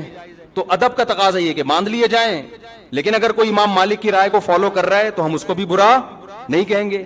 یہ انداز ہوتا تو میرا خیال ہے زیادہ اچھا ہوتا، لیکن آج کل کے اسکالرز جو قرآن حدیث کے ٹھیکیدار بنے ہوئے ہیں، ان کا یہ اسٹائل بولو نہیں ہے۔ ان کا یہ اسٹائل ہے کہ حدیث مجھے آتی ہے، باقی سارے جاہل ہیں۔ یہ تو امام مالک کے بارے میں اگر وہ پوچھ لیتے نا رفع الیدین کا مسئلہ امام حنیفہ کا، پھر تو وہ ایک دم آگ نکلنا شروع ہو جاتی۔ جو اسٹائل امام مالک کا تھا کہ مدینہ میں نے لوگوں کو ہاتھ چھوڑ کے نماز پڑھتے ہوئے پایا ہے، رفع الیدین نہ کرنے کے بارے میں وہی دلیل کس کی ہے؟ امام ابو حنیفہ کی، کہ کوفہ علم کا مرکز تھا، کوفہ میں عبداللہ بن مسعود اور علی رضی اللہ تعالیٰ عنہ کے آ کے آباد ہوئے، یہ دونوں صحابہ علم میں دوسروں سے بہت زیادہ تھے۔ ان کے شاگرد جتنے بھی کوفہ میں تھے رفع الیدین نہیں کرتے تھے. امام ابو حنیفہ نے اس سے استدلال کیا کہ ٹھیک ہے بخاری مسلم تو امام حنیفہ کے بعد آئی ہے, لیکن صحیح حدیثیں رفع الیدین کرنے پر بھی ہیں, لیکن یہ جو آخر میں نہیں کر رہے اتنے سارے صحابہ, تو یہ اس کی علامت ہے نبی نے آخر وقت میں ترک کر دیا تھا. آپ اس دلیل پہ آپ یہ کہہ سکتے ہیں کہ مجھے یہ دلیل سمجھ میں نہیں آتی, میری رائے یہ کہ کیونکہ بخاری میں ہے تو ہم رفع الیدین کریں گے. ٹھیک ہے, آپ کی نہیں سمجھ میں آ رہی تو ٹھیک ہے, ہم تو مانتے ہیں نبی نے کیا ہے. لیکن اگر ابو حنیفہ, اہل کوفہ اور صحابہ تابعین جو ان کے شاگرد تھے ان کے عمل سے استدلال کرتے ہوئے نہ کرنے کا فتویٰ دے رہے ہیں, آپ ان کی نماز کو بولو خلاف سنت ہے, اس کا مطلب آپ اپنی رائے کو دوسرے پر تھوپنا چاہتے ہیں. امام ترمذی جو امام بخاری کے شاگرد ہیں, جب رفع الیدین کرنے کا ذکر کیا نا انہوں نے, آپ ترمذی میں دیکھ سکتے ہیں عربی میں, تو اس میں کہتے ہیں وَبِهِ يَقُولُ بَعْضُ أَهْلِ الْعِلْمِ مِنْ أَصْحَابِ النَّبِي, رفع الیدین کرنا بعض اہل علم صحابہ کی رائے تھی. جب رفع الیدین نہ کرنے کا تذکرہ کیا ہے تو پھر لکھتے ہیں وَبِهِ يَقُولُ غَيْرُ وَاحِدٍ مِّنْ أَهْلِ الْعِلْمِ مِنْ أَصْحَابِ النَّبِي, یہی اہل علم صحابہ میں بہت سارے لوگوں کی رائے ہے. یہ کون کہہ رہے ہیں؟ امام بخاری کے شاگرد, حالانکہ وہ خود بھی رفع الیدین کے قائل تھے, لیکن دلیل میں صحابہ کی جب بات آ رہی ہے تو کیا کہہ رہے ہیں. تو میں آپ سے عرض کر رہا ہوں کہ ہر محدث, ہر مجتہد کا اپنا ایک اصول ہوتا ہے, اور اس کا بنیادی مقصد کس کو فالو کرنا ہے؟ نبی کو فالو کرنا. تو آپ صرف قولی حدیث لے رہے ہو, نبی کا عمل نہیں دیکھ رہے, یہ مسٹیک ہے. تو نبی نے پہلی علامت کیا بیان کی؟ ما انا علیہ, بولو نا, وہ اصحابی, جس پر میں ہوں, جو میرا عمل ہے جس پر, تو یہ نبی کا عمل تھا. اب اس عمل میں اختلاف ہو سکتا ہے, کوئی کہہ رہا ہے ہاتھ چھوڑ کے نماز کا عمل تھا, کوئی کہہ رہا ہے ہاتھ باندھ کے نماز کا عمل تھا, کوئی کہہ رہا ہے رفع الیدین کا عمل تھا, کوئی کہہ رہا ہے نہ کرنے کا عمل تھا, آخر عمل. ٹھیک ہے, یہ اختلاف شریعت میں ناپسندیدہ نہیں ہے, اس اختلاف کی بیس پہ فرقے نہیں بنتے, کوئی بنائے گا تو وہ جہنمی ہے. اور یہ اختلاف صحابہ میں بھی تھا, کیونکہ دونوں میں وہ علامت پائی جا رہی ہے ما انا علیہ. کامیاب فرقے کی علامت کیا ہے؟ جس پر نبی کا عمل, تو نبی کا عمل دونوں پر ہے نا, تو اس میں آپ دونوں میں سے کسی کو بھی غلط بولو نہ یار, نہ ہاتھ باندھ کے نماز پڑھنے والے کو, نہ ہاتھ چھوڑ کے, نہ رفع الیدین کرنے والے کو, نہ کرنے والے کو, کیونکہ دونوں کے پاس دلیل ہے, دونوں مکتبہ فکر کی, اور دونوں کہاں سے ثابت کرتے ہیں؟ نبی سے. تو اس بیس پہ جتنا بھی اختلاف ہو, اس اختلاف سے جنت اور جہنم کا فتویٰ نہیں لگتا. سمجھ میں آ رہی بات؟ اگلی بات, نبی یہاں کہہ کے رکے نہیں صرف ما انا علیہ. اگر آپ رک جاتے تو ہم صحابہ کو بیچ سے نکال دیتے. ہم کہتے ہیں حدیث میں کیا آ رہا ہے, بس نبی نے فرمایا وَأَصْحَابِي. کیوں؟ اب دیکھو ترتیب کیا ہے. آپ نے قرآن کا ذکر کیوں نہیں کیا؟ کیونکہ قرآن کی لوگ ایسی تشریح کریں گے جو نبی کی تشریح کے خلاف. جیسے غامدی صاحب, اللہ ان کی عمر میں برکت دے, بہت ساری تشریحات ایسی کرتے ہیں قرآن کی جو حدیثوں کے خلاف جا رہی ہیں. نبی نے شادی شدہ زانی مرد کو رجم کیا ہے, ساری دنیا جانتی ہے, متواتر روایات ہیں. وہ قرآن کی آیت کی تشریح کرتے ہیں کہ زانی مرد اور عورت کو 100 کوڑے مارو. تشریح ایسی کر رہے ہیں جس میں شادی شدہ کو بھی شامل کر رہے ہیں, حالانکہ یہ کنواروں کے بارے میں نازل ہوئی ہے. حدیث سے پتہ چلتا ہے, متواتر حدیث سے. تو نبی نے کیا فرمایا؟ قرآن کا تذکرہ کیوں نہیں, ڈائریکٹ اپنے عمل کو پیش کیا, تاکہ لوگ قرآن کی وہ تشریح نہ کریں جو میرے عمل کے, صرف میری حدیث نہیں, میرے عمل کے بھی خلاف ہو. اور عمل بھی نبی کا اصل میں حدیثی کہلاتا ہے. 2 قسمیں, قولی اور ایک فعلی. آپ نے ایک عمل کیا, صحابہ نے سینہ بسینہ اس عمل کو نقل کیا, یہ بھی حدیث ہے, چاہے بخاری میں نہ بھی ہو, چاہے مسلم میں نہ بھی ہو. دوسرا, آپ نے ان لوگوں پہ رد کرنے کے لیے جو حدیث کی تشریح اخپل طریقے سے کریں اور اس میں صحابہ کو بیچ سے نکال دیں, ان کو نکالنے کے لیے آپ نے کیا فرمایا؟ میرا اور میرے اصحاب کا عمل. سمجھ میں آ رہی ہے بات؟ میرے اور میرے اصحاب کا عمل. کیا مطلب؟ ایسے فرقے آئیں گے جو قرآن کی تشریح اخپل طریقے سے کریں گے, حدیث کو بیچ سے نکال دیں گے, یہ بھی جہنمی, چاہے وہ اپنے آپ کو صبح و شام اہل قرآن کہتے ہوں. لیبل جو منکرین حدیث ہیں ان کا پتہ ہے اپنے فرقے کا نام کیا رکھا ہے؟ اہل قرآن. اور جب آپ ان کے سامنے بیٹھو گے قرآن کے فضائل بیان کرنا شروع کر دیں گے, بار بار قرآن کیا کہتے ہیں, اللہ کا کلام. مقصد قرآن کی فضیلت نہیں ہوگی, مقصد حدیث کا انکار ہوگا. سمجھتے ہوگے نہیں سمجھتے؟ لوگ متاثر ہوتے ہیں, یار یہ ماشاءاللہ اللہ کے کلام کو کتنا فوکس کرتے ہیں, ماشاءاللہ ماشاءاللہ کتنا ان کے دل میں اللہ کے کلام کا جلال ہے. او بھائی, یہ جو آپ کے سامنے صبح و شام قرآن کے فضائل بیان کر رہا ہے, اس کا مقصد حدیث کی نفی ہے. ایک آدمی قرضہ مانگنے کے لیے آیا اور آپ سے کہہ رہے سفارش کر دیں کہ وسیم بھائی مجھے قرضہ دے دیں. دوسرا بھی آ گیا قرضہ مانگنے کے لیے, آپ چاہ رہے ہو اس کو نہ ملے اس کو مل جائے. آپ کو پتہ ہے یہ سیٹ ایک ہی آدمی کو دے گا. اب آپ نے دوسرے کی بے پناہ تعریفیں شروع کر دیں تو یہ تعریفوں میں ضمناً دوسرے کی کیا ہے؟ برائی ہے. یہ بندہ ٹھیک نہیں ہے, اس کو نہیں دو, ٹھیک ہے نا. لیکن نام پرویزی فرقے نے اپنا نام کیا رکھا ہوا ہے؟ اہل قرآن. اہل قرآن. تو اسی طرح جب حدیث نبی نے ہمیں پہلے بتا دیا, کچھ لوگ ایسے آئیں گے جو حدیث کی تشریح ایسی کریں گے جو صحابہ کی سمجھ میں نہیں آئی. نام کچھ بھی رکھ سکتے ہو آپ, اہل حدیث رکھ سکتے ہو آپ, اہل قرآن رکھ سکتے ہو آپ, دیوبندی رکھ سکتے ہو آپ, محمدی رکھ سکتے ہو, کچھ بھی رکھ سکتے ہو. عمل دیکھا جائے گا پریکٹیکلی ہو کیا رہا ہے. بھئی صحابہ کیوں نہیں, صحابہ کا فتویٰ یہ کیوں نہیں ہے؟ اور ان صحابہ میں بھی آپ نے سب سے زیادہ ہائی لائٹ کیا خلفائے راشدین کو. علیکم بسنتی و سنت الخلفاء الراشدین المہدیین, میری اور خلفائے راشدین کی سنت کو لازم پکڑو. میں دعوے سے کہتا ہوں خلفائے راشدین کے دور میں کوئی ایک مسجد دکھا دو جس میں رمضان میں 8 رکعت تراویح ہوتی ہو, کوئی ضعیف سند دکھا دو میرے بھائی. آپ بخاری مسلم کی حدیث ہے جو 8 رکعت والی, اس کی تشریح ایسی کر رہے ہیں جو صحابہ میں کسی کی سمجھ میں بولو نہیں آئی. اس کا مطلب آپ کی تشریح غلط ہے. بعض لوگ کہتے ہیں حضرت عمر سے ایک ضعیف روایت پیش کرتے ہیں کہ اس میں 8 کا تذکرہ ملتا ہے, وہ ضعیف روایت ہے. مان لو تو صحابہ کو نبی نے حکم دیا عمر کو فالو کرو نا, تو اگر حضرت عمر نے 8 پڑھوائی تھیں تو پھر پوری دنیا میں ہمیں 8 ملتی کیوں نہیں ہے؟ کوفہ میں, بصرہ میں, دمشق میں, مصر میں 8 سے زیادہ کیوں ملتی ہیں ہمیں؟ آج لوگ کہتے ہیں مکہ مدینہ میں 8 ہو رہی ہیں. بھئی آج کا مکہ مدینہ لوگے یا 1200 سال 1300 سال پہلے کا مکہ مدینہ لوگے؟ آج لوگ کہتے ہیں سعودی عرب میں 3 کو 1 کہتے ہیں. او بھائی سعودی عرب میں آج کہتے ہیں نا, 1400 سال سے سعودی عرب میں 3 کو 3 ہی کہتے تھے. تو 1400 سال سے جو اسلام تھا وہ والا صحیح تھا یا آج جو اسلام ہے وہ والا صحیح ہے؟ کھوپڑی کام نہیں کر رہی لوگوں کی. یعنی عجیب. ایک صاحب مجھے کہنے لگے آپ لوگ پتہ نہیں کیا باتیں کرتے ہو, وہاں تو مصر میں بھی 3 طلاق کے 1 ہو گئی ہے, سوڈان میں بھی 3 1 ہو گئی ہیں, اور پاکستان میں بھی ہو رہی ہیں قانونی. اور میں نے کہا یہ اب ہو رہی ہیں, اسلام آج آئے 1400 سال پہلے آیا تھا. اب ہونا اس کی علامت ہے کہ اب تک نہیں تھا, اب تک 3 ہی تھیں. لوگ کہتے ہیں پوری دنیا میں 8 تراویح ہو رہی ہے, آپ لوگ کو پتہ نہیں کیا 20 پڑھ رہے ہو. کب سے شروع ہوئی ہیں 8؟ آپ 100-150 سال پہلے تاریخ کی کتابیں اٹھا کے دیکھو, پوری دنیا میں 20 سے کم کہیں بھی 1 رکعت بھی نہیں ہوتی تھی. تو بعد میں چینج ہوئی ہے. اب جو چینجنگ ہو رہی ہے وہ قابل قبول نہیں ہے. اب تو چینج اب تھوڑی لوگ. عبداللہ بن مسعود کا مشہور قول ہے, من کان منکم مستنن فلیستن بمن قد مات, جو تم میں فالو کرنا چاہتا ہے پہلوں کو فالو کرے. اس لیے کہ زندہ لوگوں کے بارے میں یہ خوف ہے کہ وہ فتنے سے محفوظ نہیں ہے. زندہ لوگ بک بھی جاتے ہیں, ان کے اپنے مفاد بھی ہوتے ہیں, سیاسی مفاد بھی ہوتے ہیں, حکومتی دباؤ بھی ہوتا ہے. اب حرمین میں کہہ رہے ہیں 10 رکعت تراویح ہو گئی. بھائی کیا پتا بادشاہ نے ایک آرڈر دیا ہو کہ 10 ہوں گی. ہمارے ایک دوست فجر کی نماز کا ٹائم داخل, اقامت ہو رہی, بیٹھے ہوئے ہیں. میں نے کہا بھائی نماز کھڑی ہو رہی ہے, مسجد نبی میں پڑھو. کہہ رہے ہیں پتہ نہیں کہ ایسا نہ عمر ملک ہو, بادشاہ کا حکم ہو وقت سے پہلے پڑھنے کا, تو میں پہلے اپلیکیشن میں دیکھ لوں ٹائم داخل بھی ہوا کہ نہیں ہوا. خیر وہ تو تھوڑا انہوں نے غلو کر دیا, لیکن وہ ڈر گئے تھے نا یار, ایسا نہ ہو کہ بادشاہ سلامت میں کچھ بھی حکم دے دیا ہو. ایسا ہوتا نہیں ہے کہ بادشاہ سلامت ٹائم سے پہلے نماز پڑھنے کا آرڈر دے دے. لیکن آپ کیسے یہ کہہ سکتے ہو کہ یہ عرب علماء کا فتویٰ ہے؟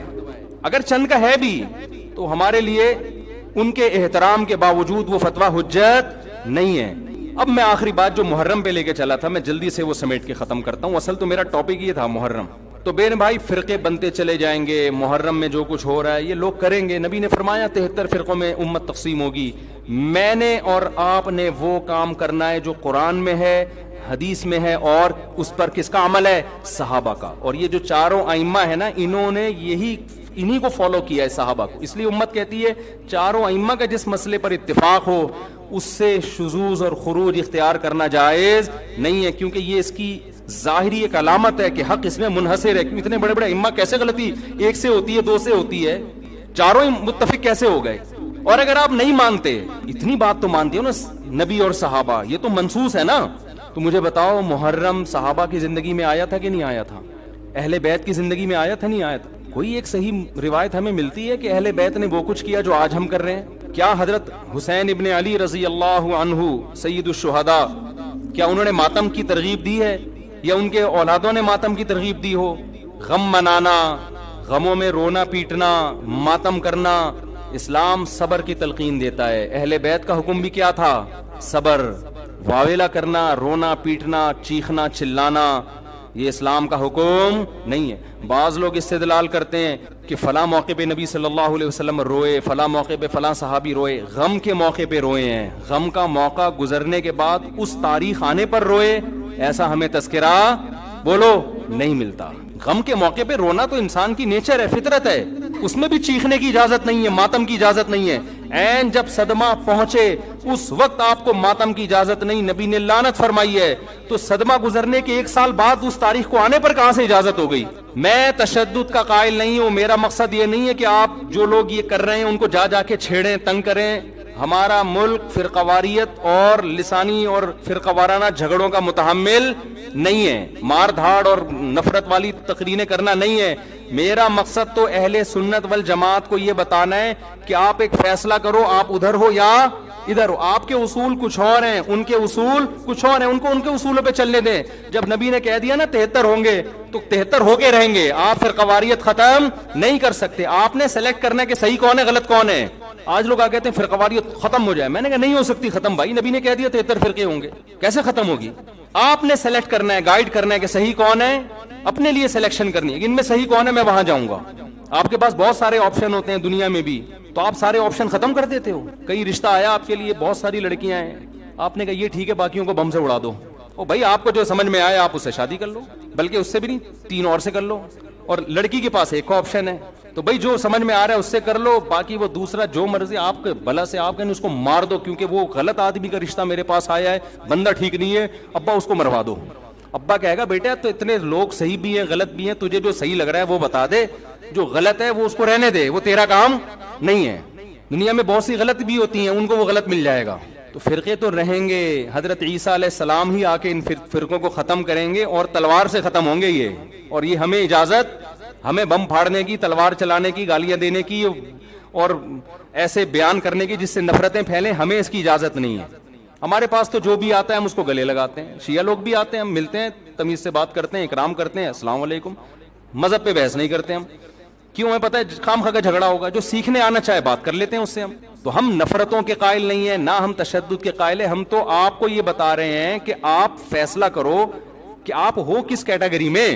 ہماری حدیث ہمیں یہ بتاتی ہے، ہمارے نبی ہمیں یہ بتاتے ہیں کہ ما انا علیہ واصحابی، جو میرے اور صحابہ کا طریقہ. ہمارے نبی پہ محرم بھی آیا، صحابہ پہ محرم بھی آیا، جو انہوں نے کیا ہم بھی وہی کریں گے. ہمارے نبی کی زندگی میں ربیع الاول آیا، صحابہ کی زندگی میں خلفائے راشدین کی زندگی میں آیا، جو انہوں نے کیا ہم بولو نا وہ کریں گے. انہوں نے کیا کیا؟ صبر کیا ہے. غم کے موقع پہ کیا کیا ہے؟ صبر کیا ہے. تو ہم بھی کیا کریں گے؟ صبر. یا ہمیں اجازت دی ہے قاتل سے قصاص لیں. حضرت حسین کے قاتل اگر آج ہمیں مل جائیں، ہم انشاءاللہ ان کو زندہ نہیں چھوڑیں گے. جب نہیں ہے ہمارے پاس، ہمارے دور میں نہیں ہے، تو اللہ سے ہم دعا کرتے ہیں اللہ ان سے انتقام لے قیامت کے دن. حضرت حسین کے خون کا بدلہ لے اللہ ان سے، اور لے گا، اللہ کیوں چھوڑے گا. لیکن اگر ہم نے اس حدود سے تجاوز کر کے ہم نے وہ کچھ کیا جو اللہ اس کے رسول کی منشا کے خلاف ہے، تو میرے بھائی جہاں قاتلوں سے سزا لی جائے گی اللہ ہمیں بھی نہیں چھوڑے گا. کہ یہ کون سی اہل بیت کی تعلیمات تھی جس پر تم عمل کر رہے ہو؟ سفید لباس اسلام میں پسندیدہ ہے، ٹھیک ہے، نبی نے ہر رنگ کا لباس پہنا ہے، پسند کس کو کیا؟ سفید کو. وہ محرم میں بھی پسندیدہ، وہ سفر میں بھی، وہ ربیع الاول میں. جیسے ہی رشتہ میسر ہو اسلام حکم دیتا ہے نکاح میں تاخیر نہ کرو، چاہے محرم ہو.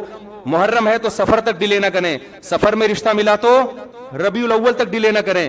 ویسے بھی میرے بھائی جس نے 4 شادیاں کرنی ہوں گی وہ اگر ڈیلے کرنا شروع کر دے تو اس کی ہو گئی. پھر اسلام میں تو یہ کہ جلدی نکاح کرو، محرم میں بھی کریں. جو نہیں کر رہے ان کو چھوڑ دیں، اپنے ان کا فرقہ ہے، ان کا مسلک ہے، چھیڑے نہیں کسی کو، جا کے بحث نہ کریں. دفتروں میں بحثیں خامخواہ شروع ہو جاتی ہیں. آپ نے اپنے بارے میں فیصلہ کرنا ہے میں کدھر ہوں، میں کدھر کھڑا ہوں. جو کالے کپڑے پہننے دیں، نہ ان پہ طنز کریں، نہ ان پہ ہوٹنگ کریں، یہ جائز نہیں ہے، اس سے نفرتیں پیدا ہوں گی. جو کر رہا ہے کرنے دو. آپ کے بچے جب پوچھیں ابو انہوں نے کالے کپڑے پہنے، بولیں بیٹا ان کا فرقہ ہے، ہم لوگ اس فرقے کے نہیں، ختم ہو گئی بات. تو ابو ہم اس فرقے ہم کیوں نہیں ہیں؟ بیٹا ہم حدیث میں آتا ہے کہ ما انا علیہ و اصحابی. جب بچہ آپ کا پوچھے نا تو آپ بتائیں حدیث میں آتا ہے جو میرے اور صحابہ نے، چونکہ صحابہ نے یہ نہیں کیا تو ہم بھی نہیں کر رہے. تو بیٹا پوچھے گا پھر یہ کیوں کر رہے ہیں؟ تو بیٹا جو ان کا کام ہے وہ ان سے پوچھنے کا ہے، وہ مجھ سے پوچھنے کا نہیں ہے. اب بچہ جائے گا ان سے پوچھنے کے لیے، اس کو بولیں بیٹا جب بڑے ہو جاؤ گے نا پھر جا کے پوچھنا، ابھی پوچھا تو رپلائی بھی ہوگا، اس سے کیا پیدا ہوگا؟ فتنہ. تو بچے میں کھوپڑی ہوگی تو وہ اتنی بات اس کی کھوپڑی میں انشاءاللہ آ جائے گی، 2 اور 2 4 کی طرح. پھر بچہ کہے گا ہمیں کیا کرنا چاہیے؟ اس کو بتا دو بیٹا قرآن میں صاف طور پہ لکھا ہوا ہے کہ ہم نے بنی اسرائیل سے عہد لیا تھا کہ ان احکام کو فالو کرنا ہے، بنی اسرائیل نے ان احکام کو چھوڑ کر فرقے بنا دیے. تو بیٹا قرآن میں سورہ بقرہ میں اللہ کہہ رہا ہے ان احکام کو فالو کرو، وَاعْبُدُوا اللَّهَ، اللہ کی عبادت کرو. سمجھتے ہو؟ بیٹا ہم نے کیا کرنا ہے؟ اللہ کی عبادت. ابو عبادت کیسے کرنی ہے؟ بیٹا 5 نمازیں پابندی سے پڑھنی ہے، ٹھیک ہے نا. زندگی میں ایک دفعہ حج کرنا ہے بیٹا، سال میں ایک دفعہ زکوٰۃ دینی ہے، اس کے حکام علماء سے پوچھ لو. یہ کرنا ہے ہم نے محرم میں بھی کرنا ہے، سفر میں بھی کرنا ہے، ربیع الاول میں بھی کرنا ہے اور ربیع الثانی میں بھی کرنا ہے. جس کا جو حکم آتا جائے، رمضان میں روزے رکھنے، حج کے ایام میں حج کرنا ہے، وہ اللہ نے ڈیٹیں ہمیں بتا دی. ابا محرم میں کیا کرنا ہے؟ بیٹا محرم میں 9 10 یا 10 11 کا روزہ رکھنا ہے، اور زیادہ روزے رکھ سکتے ہو تو سبحان اللہ. حدیث میں آتا ہے سب سے زیادہ رمضان کے بعد روزوں کا ثواب کس مہینے میں ملتا ہے؟ محرم میں ملتا ہے. بیٹا ہم نے یہ کرنا ہے. سمجھ میں آ رہی ہے بات کی نہیں آ رہی؟ اور کیا کرنا ہے؟ اور اس سے بولو قرآن میں اللہ کہتا ہے وَلَا تُشْرِكُوا بِهِ شَيْئًا، اللہ کی عبادت کرنی ہے، اس کے ساتھ کسی کو شریک نہیں، پکارنا نہیں ہے، صرف یا اللہ مدد، نہ یا علی مدد، نہ یا غوث اعظم مدد، نہ یا رسول اللہ مدد. یہ سارے نعرے بیٹا ہم لوگوں کے بولو نہیں. اچھا ابو فلاں نے فلاں کتاب میں لکھا ہے کہ یا رسول اللہ مدد تو دائرے اسلام سے خارج ہے. بیٹا کون دائرے میں داخل ہے کون خارج ہے یہ تیرا ہیڈ ایک، کیونکہ بچے نے اس کو لے کے پھر وہ فتوے دینا شروع. بیٹا اس کو چھوڑ دے اپنے حال پہ. میں جو تو نے کرنے کے کام ہے وہ میں تجھے بتا رہا ہوں. وہی ہے نا ایک آدمی رات کو تہجد میں اٹھ کے دعا مانگ رہا تھا، اے اللہ سارے لوگ سو رہے ہیں میں اکیلا جاگا ہوا ہوں، اس عمل کی لاج رکھ لے، سارے لوگ خراٹے لے رہے ہیں میں اکیلا. لوگوں نے کہا بھائی تو اپنی باتیں بتا، ہماری برائیاں کیوں کر رہا ہے اللہ کے سامنے؟ ایک آدمی نے کمبل نکال کے بولا بھائی تو اپنا بتا نا، ہماری برائیاں ہمیں کیوں ساتھ میں گھسیٹ رہا ہے، یہ لوگ سو رہے ہیں. تو بیٹا یہ آپ کے کرنے کا کام ہے، باقی آپ کسی بھی فتوے کون یا رسول اللہ کہہ رہے ہیں کون کس کا کیا مطلب ہے، چھوڑو اس بحث کو. اس میں پھر بڑی طویل بحثیں ہیں، یہ ایسے دلدل میں پھنسو گے نکلنے کے قابل نہیں رہو گے. اچھا ابو اور کیا کرنا ہے میں نے؟ تو ان کو بتاؤ وَاعْبُدُوا اللَّهَ وَلَا تُشْرِكُوا بِهِ شَيْئًا وَبِالْوَالِدَيْنِ إِحْسَانًا. بیٹا ماں باپ کے ساتھ کیا کرنا ہے؟ احسان. کیسے احسان کرنا ہے؟ اللہ کہتے ہیں لا تقل لهما اف، ماں باپ کے سامنے اف بھی نہیں کہنا، ان کے قدموں میں جنت تلاش کرنی ہے، محبت سے ان کی پیشانی پر دیکھنے سے حج عمرے کا ثواب ملے گا. سب سے بڑا حق اللہ رسول کے بعد کس کا ہے؟ والدین کا. ابا اور کیا کرنا ہے میں نے؟ وبالوالدین احسانا وبذی القربى. بیٹا جو رشتہ جتنا قریب ہے اس سے بنا کے رکھنی ہے. ماں باپ کے بعد سب سے قریبی رشتہ بھائی بہنوں کا ہے، ان سے توڑنے نہیں دیکھنا، چاہے محرم ہو چاہے سفر میں ہو. کوئی روٹھا ہوا ہے تو اس کو جا کے کیا کر لو؟ راضی کر لو. ان پہ خرچ کرو، ہدیے دو، ان کو نذرانے دو تاکہ یہ جڑیں. جو رشتہ داری توڑتا ہے وہ محرم میں جو مرضی کر لے، حدیث میں آتا ہے وہ جنت میں نہیں جائے گا، چاہے وہ ربیع الاول میں جو مرضی کر لے. ابا اور کیا کرنا ہے؟ بیٹا رشتہ داری میں سب سے پہلا کام یہ ہے، قرآن کہتا ہے عورت کی میراث نہیں کھانا. میں مر جاؤں اپنی بہن کی وراثت اس سے پوچھے بغیر فوراً ہینڈ اوور کر دینا. سمجھ میں آ رہی ہے بات کی نہیں آ رہی ہے؟ فوراً کیا کر دینا؟ اس کے حوالے کر دینا میں مر جاؤں تو. ایسا نہ ہو 20 سال تک مانگتی رہے یا آپ بولو ہم نے جہیز اتنا دے دیا تھا.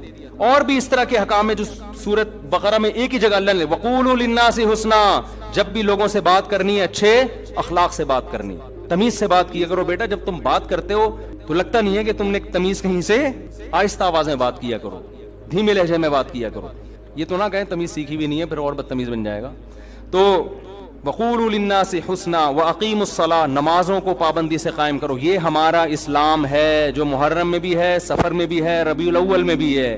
اس کے علاوہ جو کچھ ہے میرے بھائی وہ ہماری اپنی اختراعات ہیں، ایجادات ہیں، اس میں اللہ کی رضا شامل نہیں ہے. اللہ تعالی ہمیں سمجھنے کی، عمل کی توفیق عطا فرمائے. جمعے کے بیان کے بعد تھوڑی دیر مسائل کا سیشن ہوگا. آپ لوگوں نے بھی کچھ پوچھنا ہے تو پوچھ سکتے ہیں، جانا ہے تو جا سکتے ہیں. یہ میں نے آج بیان میں جو حضرت حسین رضی اللہ عنہ کے لیے سید الشہداء کا لفظ استعمال کیا تو حدیث میں یہ حضرت حمزہ کے لیے استعمال ہوا ہے، اس کو کریکشن کر لیں. حضرت حسن اور حسین کو سیدہ شبابی اہل الجنہ، جنت کے نوجوانوں کا سردار کہا گیا ہے.